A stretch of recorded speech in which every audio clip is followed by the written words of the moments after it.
కొట్టుకుని రాయి పెడతాను.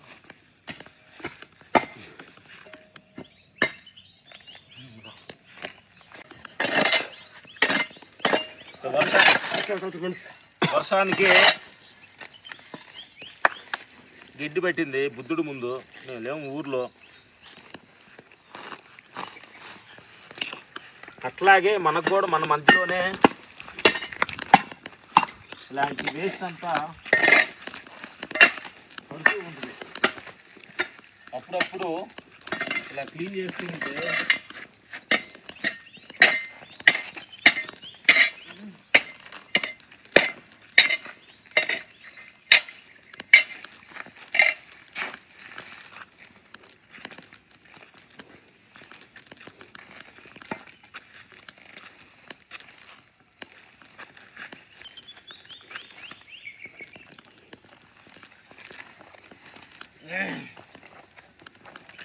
ఇలా మన మనసులో కూడా ఇలా గడ్డి పడుతూ చెత్త అడరాని చెత్త అంతా మన మనసులో పడుతూ ఉంటుంది. అప్పుడప్పుడు కూర్చొని క్లీన్ చేస్తుండాలి నా మిత్రులారా. ఇది ధ్యానం అంటే ఏం లేదు.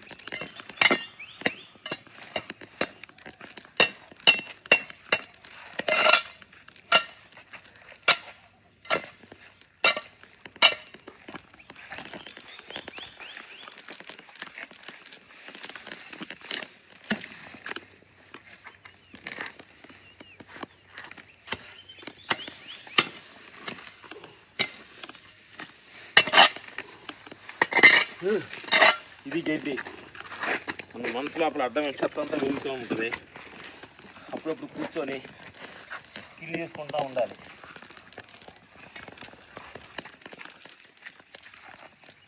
ఊర్లో విషయాలన్నీ వినటానికి చూడటానికి కూర్చుంది.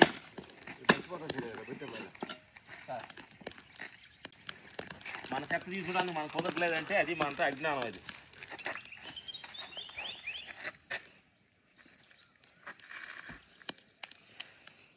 చెత్తకు బుద్ధుడు ఎంత వచ్చిందో అట్లా మన జీవితంలో కూడా బోల్డ్ చెత్త ఉంటుంది. ఇదిగో ఈ చెత్త అంతా తీసుకొని ధ్యానంలో తీసే రండి.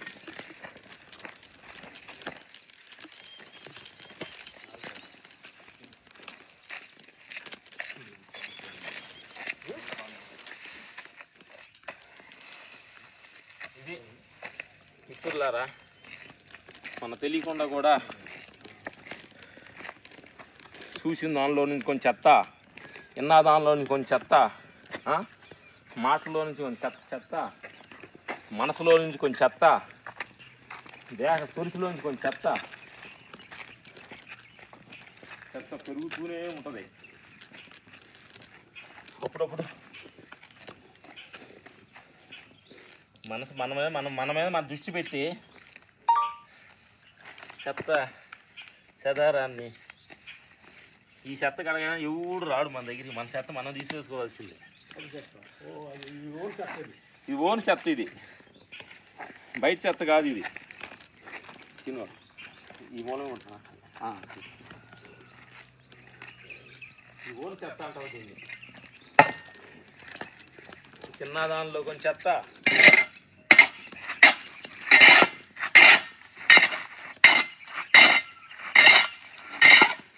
లైన్లో కొట్టు. లైన్లో తీపిస్తే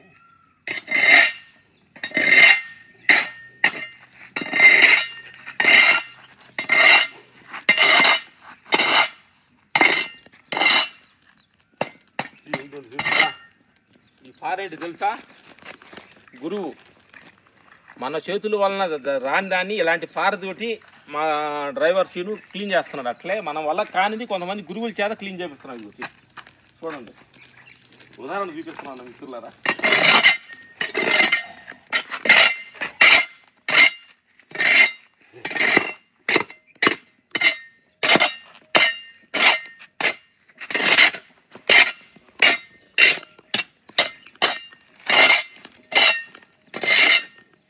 దాకా దీని కింద పాన్ కుసంలో పాన్ ఉండే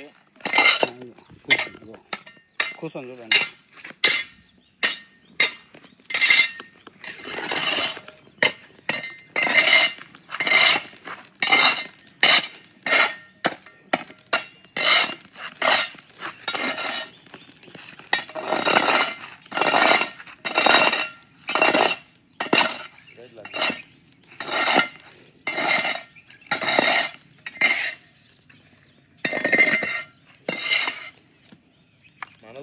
కాలనీ అన్నీ మనమే తీసుకోవాలి.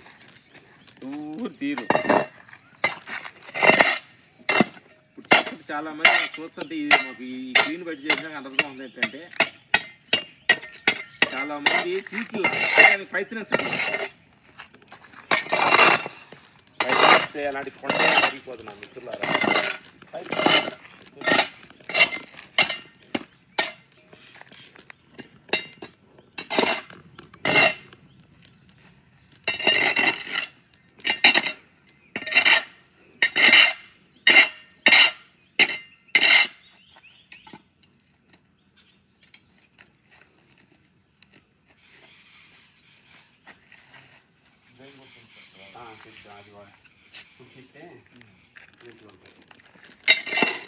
నైట్ పొద్దున్న పవన్ గాను కూర్చోండి మేడం.